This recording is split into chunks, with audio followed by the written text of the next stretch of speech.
नमस्कार दोस्तों, मैं हूं आपकी अपनी उर्मिला और आप सभी का टाइम विद उर्मिला पर तहे दिल से स्वागत है। दोस्तों, हमारे घर में पूजा घर या मंदिर का स्थान सबसे पवित्र और महत्वपूर्ण माना जाता है। ये वो जगह है जहां हम ईश्वर से जुड़ते हैं, शांति पाते हैं और सकारात्मक ऊर्जा का अनुभव करते हैं। हम सभी अपने पूजा घर को सुंदर और व्यवस्थित रखना चाहते हैं ताकि हमें पूजा का पूरा फल मिल सके और घर में सुख समृद्धि बनी रहे। लेकिन क्या आपने कभी सोचा है कि अनजाने में ही सही हम अपने पूजा घर में कुछ ऐसी चीजें रख देते हैं जिनका वहां होना वास्तु और शास्त्रों के अनुसार बिल्कुल भी शुभ नहीं माना जाता? जी हाँ दोस्तों, ये चीजें हमारे पूजा घर की पवित्रता को भंग कर सकती हैं, सकारात्मक ऊर्जा को कम कर सकती हैं और कभी कभी तो हमारी जीवन में बाधाएं और परेशानियां भी ला सकती हैं। आज के इस बेहद खास एपिसोड में मैं आपको ऐसी 5 चीज़ों के बारे में विस्तार से बताऊंगी जिन्हें आपको अपने पूजा घर में कभी नहीं रखना चाहिए। हम सिर्फ ये नहीं जानेंगे कि ये चीज़ें क्या हैं, बल्कि ये भी समझेंगे कि इन्हें पूजा घर में क्यों नहीं रखना चाहिए, इनका क्या नकारात्मक प्रभाव हो सकता है और अगर ये चीज़ें आपके पूजा घर में हैं तो आपको इन्हें कैसे हटाना है और क्या उपाय करने हैं। तो दोस्तों, अपने पूजा घर को शुद्ध और ऊर्जावान बनाए रखने के लिए इस वीडियो को पूरा अंत तक देखिएगा, क्योंकि इसमें दी गई हर जानकारी आपके जीवन में सुख, शांति और समृद्धि लाने में बहुत मदद कर सकती है। चलिए शुरू करते हैं। और हाँ, आगे बढ़ने से पहले अगर आप ऐसे ही ज्ञानवर्धक और उपयोगी वीडियो देखना पसंद करते हैं तो अभी टाइम विद उर्मिला चैनल को सब्सक्राइब कर लीजिए और पास वाली घंटी यानी बेल आइकन को भी दबा दीजिए। इससे आप हमारे आने वाले किसी भी नए वीडियो को कभी मिस नहीं करेंगे। तो दोस्तों, सबसे पहली चीज जिसे हमें अपने पूजा घर में कभी नहीं रखना चाहिए वो है खंडित या टूटी हुई देवी देवताओं की मूर्तियां या तस्वीरें। आप इसे ऐसे समझें जैसे हम अपने घर में कोई भी टूटा हुआ बर्तन या सामान नहीं रखते, क्योंकि वो शुभ नहीं माना जाता। ठीक उसी तरह देवी देवताओं की खंडित मूर्तियां या तस्वीरें पूजा घर में नहीं रखनी चाहिए। शास्त्रों के अनुसार खंडित मूर्तियों में देवत्व वास नहीं करता, यानी उनमें ईश्वर की ऊर्जा पूरी तरह से नहीं होती। नकारात्मक प्रभाव। दोस्तों, अगर आपके पूजा घर में खंडित मूर्तियां या तस्वीरें हैं तो इससे पूजा का पूरा फल नहीं मिलता, हमारी पूजा अधूरी मानी जाती है। ये घर में नकारात्मक ऊर्जा को बढ़ा सकता है और अशुभता ला सकता है। घर में परिवार के सदस्यों के बीच मनमुटाव बढ़ सकता है और घर में शांति भंग हो सकती है। इससे आर्थिक परेशानियां भी आ सकती हैं, क्योंकि खंडित वस्तुएं धन के प्रवाह में बाधा डालती हैं। कई बार ये स्वास्थ्य संबंधी समस्याएं भी पैदा कर सकती हैं, क्योंकि सकारात्मक ऊर्जा का संचार ठीक से नहीं होता। कैसे पहचानें? अगर मूर्ति का कोई हिस्सा जैसे हाथ, पैर, नाक या मुकुट टूटा हुआ हो, अगर तस्वीर का फ्रेम टूटा हो या तस्वीर का कांच टूटा हो या तस्वीर धुंधली पड़ गई हो, अगर लकड़ी की मूर्ति में दीमक लग गई हो या रंग उतर गया हो। क्या करें, यानी सही उपाय। अगर आपके पूजा घर में ऐसी कोई खंडित मूर्ति या तस्वीर है तो उसे तुरंत हटा दें। इसे हटाने का सही तरीका है कि आप इसे किसी पवित्र नदी में प्रवाहित कर दें, सम्मानपूर्वक। अगर नदी नहीं है तो किसी पीपल के पेड़ के नीचे रखाएं या किसी मंदिर के पुजारी से पूछकर उन्हें सौंप दें। ध्यान रहे कि इन्हें कूड़ेदान में न डालें, क्योंकि ये देवी देवताओं का रूप है। इनकी जगह आप नई और सही सलामत मूर्ति या तस्वीर स्थापित करें। हमेशा ऐसी मूर्ति रखें जो मुस्कुराती हुई हो और जिसमें ऊर्जा का संचार होता हुआ लगे। दोस्तों, ये जानकारी आपको कैसी लगी? अगर आपको ये जानकारी अच्छी लग रही है तो कृपया इस वीडियो को एक लाइक कर दीजिए, क्योंकि आपका एक लाइक हमें और अच्छे वीडियो बनाने के लिए बहुत प्रेरित करता है। दूसरी चीज़ जिसे हमें अपने पूजा घर में बिल्कुल नहीं रखना चाहिए वो है सूखी हुई, बासी या मुरझाई हुई फूल और मालाएं। हम भगवान को फूल और मालाएं अपनी श्रद्धा और भक्ति दिखाने के लिए अर्पित करते हैं। फूल ताजगी, पवित्रता और सकारात्मक ऊर्जा का प्रतीक होते हैं। जब हम ताज़े फूल चढ़ाते हैं तो उनसे एक अच्छी ऊर्जा निकलती है जो पूरे पूजा घर को शुद्ध करती है। लेकिन जब फूल मुरझा जाते हैं तो उनमें नकारात्मक ऊर्जा आने लगती है। नकारात्मक प्रभाव। दोस्तों, सूखे या बासी फूल पूजा घर में नकारात्मकता फैलाते हैं। ये ऐसा ही है जैसे आप अपने घर में कूड़ा इकट्ठा कर रहे हो। ये घर में बीमारियों को बढ़ा सकता है, क्योंकि इनसे उत्पन्न होने वाली नकारात्मक ऊर्जा स्वास्थ्य पर बुरा असर डालती है। घर में दरिद्रता आ सकती है, क्योंकि लक्ष्मी जी को स्वच्छता और ताजगी पसंद है। मानसिक रूप से चिंता और तनाव बढ़ सकता है, क्योंकि पूजा घर की ऊर्जा सीधे हमारे मन पर असर करती है। कैसे पहचानें? फूलों का रंग बदल जाए, सूख जाएं या उनमें से बदबू आने लगे, मालाएं सूखकर टूट रही हों या उनका रंग फीका पड़ गया हो। क्या करें, यानी सही उपाय। दोस्तों, जैसे ही फूल मुरझाने लगे उन्हें तुरंत पूजा घर से हटा दें। इन्हें हटाने का सबसे सही तरीका है कि आप इन्हें किसी साफ गमले में डाल दें, मिट्टी में दबा दें या किसी नदी या तालाब में प्रवाहित कर दें। ध्यान रहे कि प्लास्टिक या अन्य गंदगी न हो। इन्हें सीधे कूड़ेदान में फेंकने से बचें। हर रोज पूजा घर में ताजे फूल ही चढ़ाएं। अगर रोज ताजे फूल उपलब्ध न हो तो आप केवल जल अर्पित कर सकते हैं, लेकिन मुरझाए फूल न रखें। आप चाहें तो सूखे मेवे या इलायची के दानों की माला बनाकर रख सकते हैं, जो लंबे समय तक चलती है। दोस्तों, उम्मीद है आप इन बातों का ध्यान रखेंगे। अगर आपको ये वीडियो उपयोगी लग रहा है तो कृपया इसे अपने दोस्तों और परिवार के साथ शेयर करें, ताकि वो भी इस महत्वपूर्ण जानकारी का लाभ उठा सकें। तीसरी चीज जिसे पूजा घर में नहीं रखना चाहिए वो है पूर्वजों की तस्वीरें या किसी भी मृत व्यक्ति की तस्वीरें।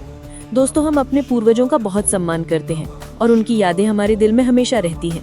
उनका स्थान घर के दक्षिण दिशा में होता है या फिर बैठक कक्ष में।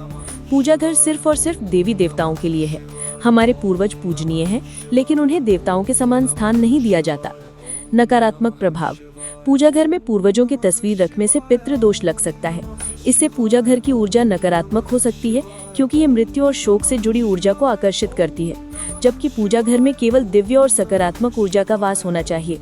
घर में अशुभता आ सकती है और शांति भंग हो सकती है। घर में परिवार के सदस्यों के बीच मनमुटाव और कलह बढ़ सकता है।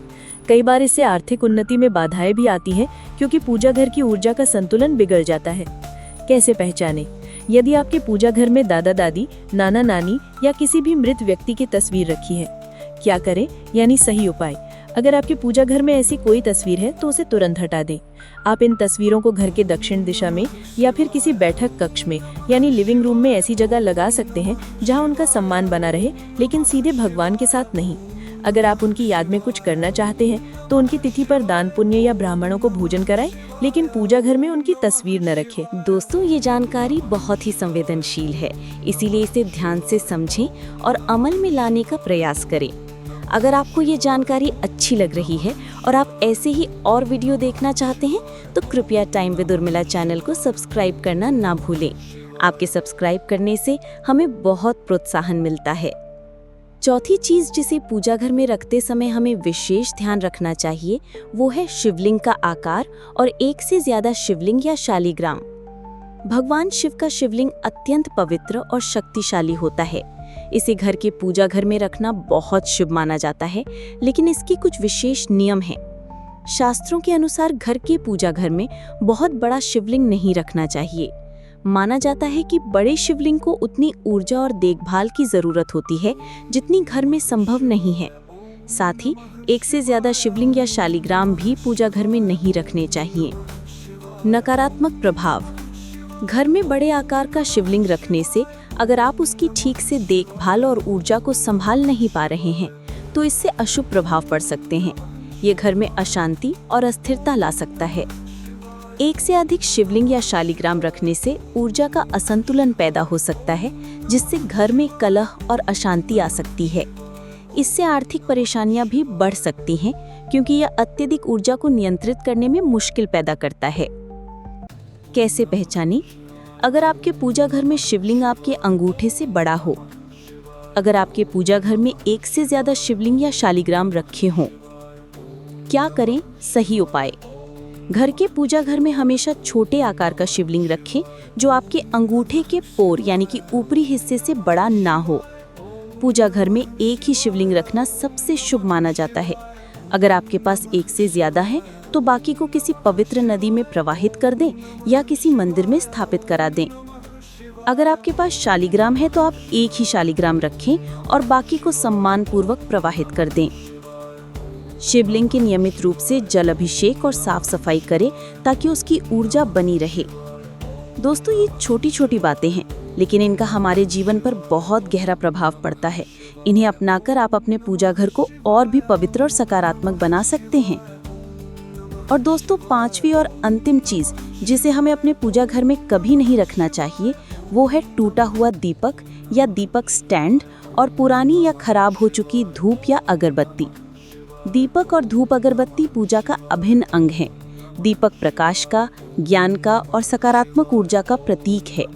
धूप और अगरबत्ती से निकलने वाला धुआं वातावरण को शुद्ध करता है और मन को शांत करता है, लेकिन टूटा हुआ दीपक या खराब धूप अगरबत्ती पूजा की पवित्रता को भंग करते हैं। नकारात्मक प्रभाव। टूटा हुआ दीपक या दीपक स्टैंड पूजा घर में नकारात्मकता लाता है, क्योंकि यह अधूरापन और अशुभता का प्रतीक है।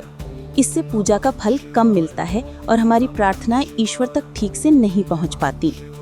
पुरानी या खराब हो चुकी धूप अगरबत्ती से निकलने वाली सुगंध मन को अशांत कर सकती है और वातावरण को दूषित कर सकती है। ये घर में अशांति और पारिवारिक कलह को भी बढ़ावा दे सकती है।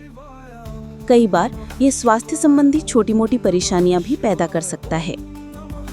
कैसे पहचानें? दीपक का कोई हिस्सा टूटा हो, उसमें दरार हो या वो ठीक से जलता ना हो। दीपक स्टैंड टूटा हुआ हो या उसमें जंग लग गई हो। धूप या अगरबत्ती में फंगस लग गई हो, उनमें से अजीब गंध आ रही हो या वो ठीक से जलती ना हो। क्या करें? सही उपाय। पूजा घर में कभी भी टूटा हुआ दीपक या दीपक स्टैंड इस्तेमाल ना करें। अगर कोई टूट गया है तो उसे तुरंत हटा दें और नया ले आएं। पुराने या टूटे हुए दीपक को किसी साफ जगह पर रख दें या मिट्टी में दबा दें। हमेशा ताज़ी और अच्छी गुणवत्ता वाली धूप या अगरबत्ती का ही प्रयोग करें। अगर कोई धूप अगरबत्ती खराब हो गई है तो उसे हटा दें। धूप या अगरबत्ती को हमेशा सूखी और ठंडी जगह पर रखें ताकि वो खराब ना हो। पूजा घर को हमेशा स्वच्छ और सुव्यवस्थित रखें ताकि सकारात्मक ऊर्जा का संचार बना रहे। दोस्तों, ये छोटी छोटी बातें हैं, लेकिन इनका हमारे जीवन पर बहुत गहरा प्रभाव पड़ता है। इन्हें अपनाकर आप अपने पूजा घर को और भी पवित्र और सकारात्मक बना सकते हैं। तो दोस्तों, ये थी वो 5 महत्वपूर्ण चीजें जिन्हें हमें अपने पूजा घर में कभी नहीं रखना चाहिए। हमने विस्तार से जाना कि खंडित मूर्तियां, सूखे फूल, पूर्वजों की तस्वीरें, बड़े शिवलिंग और टूटे हुए दीपक जैसी चीजें कैसे हमारे पूजा घर की पवित्रता और घर की सुख शांति को प्रभावित कर सकती हैं। याद रखिएगा दोस्तों, हमारा पूजा घर केवल एक कमरा नहीं है, बल्कि ये हमारे घर का ऊर्जा केंद्र है, जहाँ से सकारात्मकता पूरे घर में फैलती है। इसीलिए इसकी पवित्रता और ऊर्जा का संतुलन बनाए रखना बहुत जरूरी है।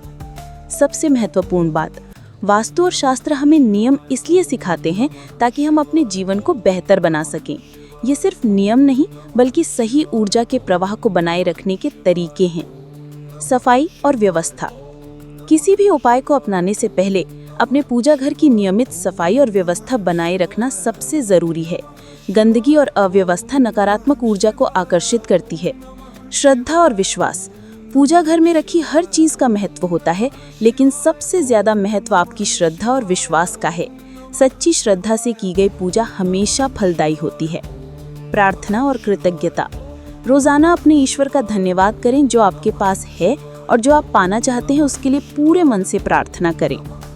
दोस्तों, मुझे पूरी उम्मीद है कि आपको ये जानकारी बहुत पसंद आई होगी और ये आपके लिए बेहद उपयोगी साबित होगी।